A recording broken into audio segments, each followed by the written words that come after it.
everyone, welcome back to Jabba Fashions. மறுபடியும் கட்டி காட்ட போறேன்னு நினைக்காதீங்க. நிறைய பேர் இதோட ஃபோல்டிங் டெக்னிக்ஸ் கேட்டிருந்தீங்க. ஸோ ஃபோல்டிங் வீடியோ தான் நான் காட்ட போறேன். ஸோ இப்படிதான் அந்த மடிசாரோட பேண்ட் இருக்கும். அதுல இந்த ரெண்டு எண்டையும் இப்படி நீங்க ஒன்னா வச்சுக்கோங்க. வச்சுட்டு அதையும் ஒரு ஃபோல்டு சிங்கிள் ஃபோல்ட் பண்ணிட்டு ஐயரோ ஐயங்காரோ ரெண்டுமே ஒரே மாதிரி தான் உங்களுக்கு ஃபோல்டிங் வரும். எந்த பக்கம் இந்த டாட்ஸ் இருக்கோ அந்த பக்கத்தை வந்து இந்த மாதிரி ஃபோல்டு பண்ணிட்டே வரணும். ஸோ உங்களுக்கு வந்து இந்த மாதிரி கையில் வச்சுட்டு ஃபோல்டு பண்ணுறதுக்கு கஷ்டமாக இருக்குது அப்படின்னாக்கா இந்த மாதிரி ஏதாவது பெரிய டேபிள் இருந்ததுன்னா அந்த டேபிள் மேலே போட்டு கூட நீங்கள் அதை ஃபோல்டு பண்ணிக்கலாம். இந்த மாதிரி நீங்கள் டேபிள் மேலே போட்டுட்டு ஃபோல்ட் பண்ணீங்கன்னா உங்களுக்கு இன்னுமே ரொம்ப ஈஸியாக இருக்கும்.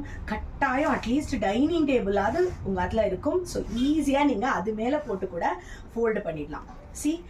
6 கஜத்தை விட ஈஸியாக இதை